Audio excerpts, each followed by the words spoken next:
Bonjour à toutes et bienvenue dans votre magazine Corsica Mag. La Corse, c'est vous et nous allons donc parler de vous. Patrimoine, culture, savoir-faire, association, rien n'échappe au micro d'RCF. Et aujourd'hui, je vous propose de rencontrer Nathalie Paolette et elle est chargée de communication web et des réseaux sociaux au sein de Safobé, une agence web dont elle est également la gérante. Ensemble, nous parlerons e-commerce. Puis c'est dans un tout autre décor que je vous invite à me suivre. En effet, je vous emmènerai du côté de Portillol, sur la commune de Belvédère-Campomor. C'est là, dans les rochers, qu'est venu s'échouer un rorcal. Vous entendrez les explications d'Émeric Bénard, vétérinaire et bénévole au sein du réseau Échouage. Mais tout d'abord, parlons commerce et plus exactement e-commerce. En France, le commerce électronique s'est développé tout d'abord sur les bases du Minitel. Vous savez, ce petit écran de télé sur lequel s'affichaient les pages jaunes et que d'aucuns préféraient d'ailleurs en rose. Ce dernier fut rapidement remplacé par Internet, la toile offrant alors une vitrine internationale à la vente à distance. Nathalie Paolette, gérante de l'agence web Safobé, nous en dit un peu plus sur ce type de négoce. Nathalie Paoletti, bonjour. Bonjour. Avant toute chose, pouvez-vous nous dire en 2 mots, et surtout avec des mots simples, ce qu'est l'e-commerce ? Alors l'e-commerce, c'est l'ouverture d'une boutique en ligne sur Internet. On vend du produit, on vend du service, on veut le vendre partout, dans le monde entier. Donc on ouvre un site Internet e-commerce.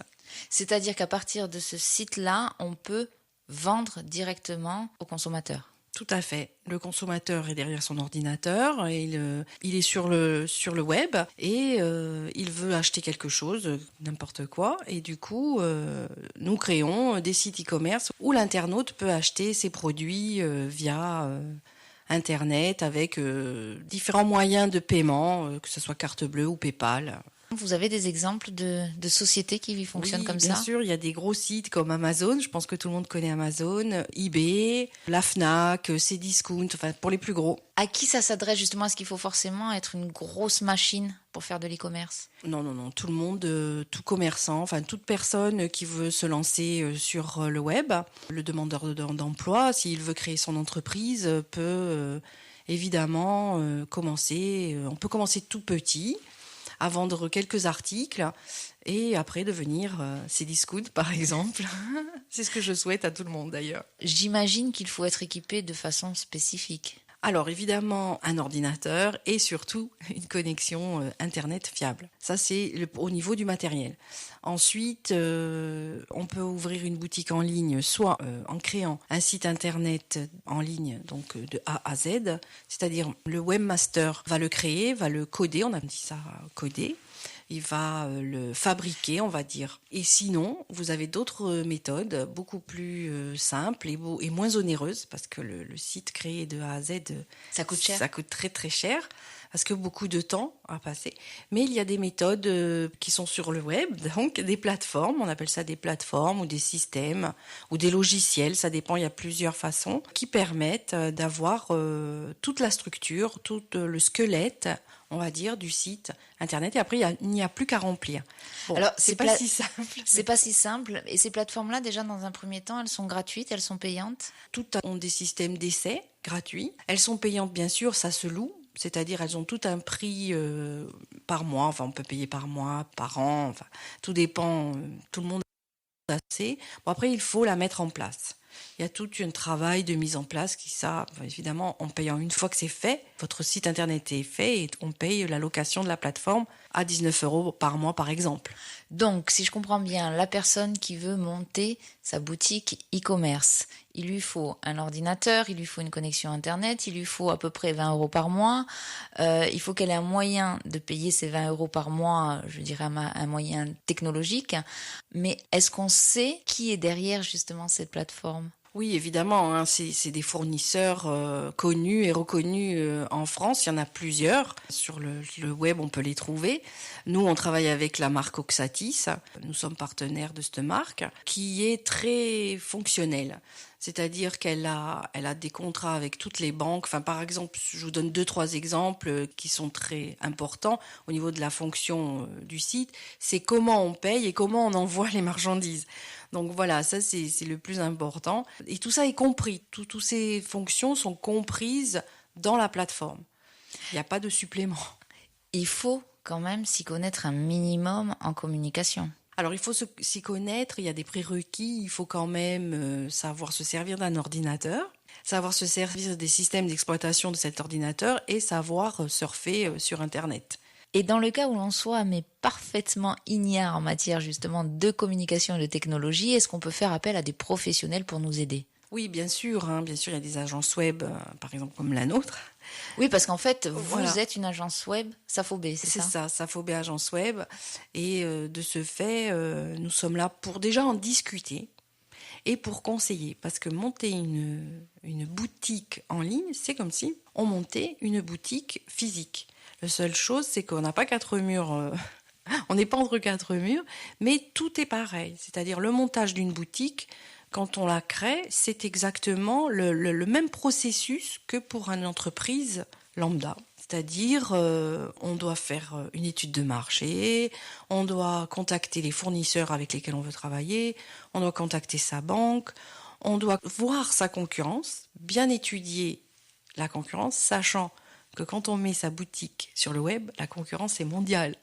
Donc on est dans une grande ville et donc il y a des concurrents à tous les coins de rue, quoi. À quel moment on décide généralement d'ouvrir sa boutique e-commerce? Pourquoi ouvrir plutôt une boutique e-commerce plutôt qu'une boutique physique? Alors au niveau des frais fixes, on va dire, hein, il n'y a pas de loyer. En général, on peut commencer à la maison.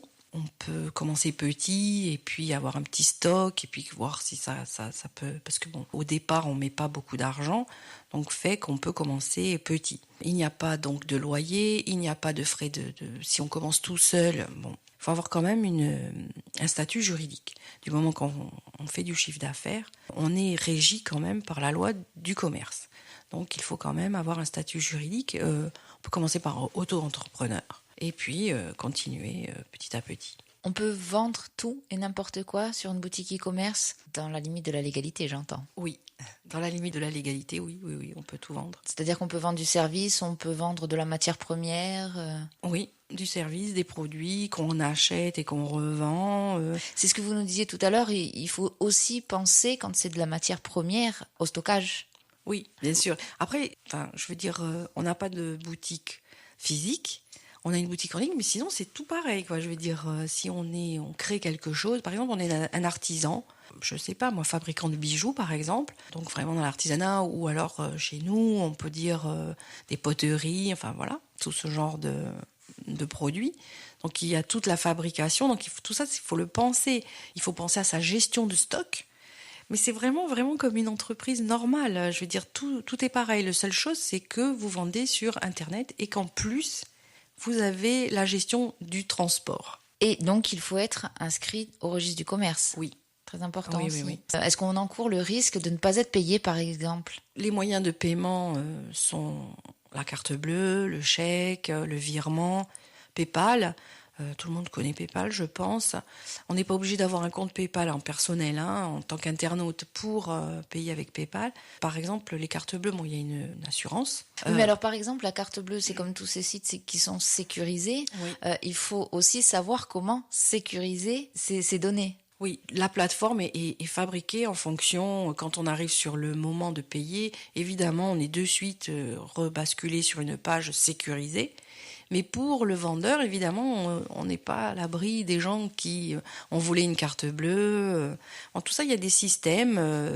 Et puis aussi le bon sens de savoir, je sais pas, moi, si par exemple vous vendez des choses très onéreuses et que la personne vous achète 10 produits à 400 €, là, quand même, on téléphone à la personne. Vous avez bien passé cette commande. Enfin, on prend quand même des garanties autres. Le bon sens fait beaucoup de choses. J'imagine aussi que quand on tient une boutique e-commerce, il faut la faire vivre, cette boutique. Oui, il faut la faire connaître surtout. Et ça prend beaucoup de temps et c'est compliqué. Oui. Alors en tout cas, ouvrir une boutique sur le web, c'est beaucoup de travail. Ça semble facile, ce qui est relativement vrai, mais derrière, il y a beaucoup de travail. Et pour la faire connaître, alors on va s'imaginer dans une ville qui s'appelle Google, le grand moteur de recherche, 96% pour la France, donc on pense à lui en premier quand on va en France. Donc on est dans cette grande ville et il faut être sur la rue principale qui est la première page de Google. Pour être sur la première page de Google, il faut travailler beaucoup. Il faut beaucoup de travail, beaucoup de communication. Donc ça passe par les réseaux sociaux. Moi-même étant chargée de la communication web dans mon entreprise et aussi pour mes clients, je leur explique que pour augmenter sa visibilité, enfin la visibilité de son entreprise, de sa boutique, de son atelier, il faut passer par les réseaux sociaux parce que nos clients sont sur les réseaux sociaux. C'est pour ça qu'il faut y aller. Voilà, c'est pour ça qu'il faut y aller. Voilà, c'est un nouveau critère et on ne peut plus travailler sans ce critère. Vous disiez que c'est le même principe qu'une boutique physique, mais est-ce que les charges sont les mêmes? On va prendre un auto-entrepreneur, donc il y a les charges de l'auto-entrepreneur qui sont relativement simples. Ensuite, oui, la connexion Internet à payer. Alors si on vend de la marchandise et qu'on la rachète, évidemment, on a les charges du fournisseur. Après, si on emploie des gens, évidemment, il y a des charges sociales. Mais c'est vrai qu'au début, ça peut être peu onéreux pour commencer son activité. Alors, quand on commence cette activité-là, on a parlé des risques, mais il y a aussi les problèmes de logistique. À quoi on peut se heurter comme problème? Déjà, le site, il faut qu'il soit bien structuré.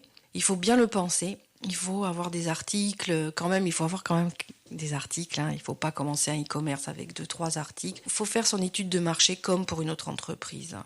Il faut bien calculer, chercher sa clientèle, à qui on va s'adresser. Ça, c'est très important. Faire de la publicité. Alors, la publicité, c'est la communication. Donc, faire de la publicité traditionnelle, oui, mais surtout se faire connaître sur le web. Alors, on peut le faire tout seul, Il est vrai qu'on peut tout faire seul et s'occuper de sa boutique. Bon, la mise en place de la boutique, il faut un professionnel ne serait-ce que pour le design, parce qu'il faut quand même que ça soit joli. C'est important aussi parce que c'est la vitrine. Voilà, c'est la vitrine. Et il faut que ça soit simple pour l'internaute. Il ne faut pas qu'il soit perdu. L'internaute, il clique 2-3 fois. Au bout de 3 fois, il s'en va. Comme vous le disiez, c'est sur le web, donc c'est mondial, donc beaucoup de concurrence. Alors justement, pour terminer ce magazine, quels conseils vous pourriez donner aux personnes qui auraient envie de se lancer et de lancer leur boutique d'e-commerce? Alors déjà, trouver un produit, alors on appelle ça des niches de produits.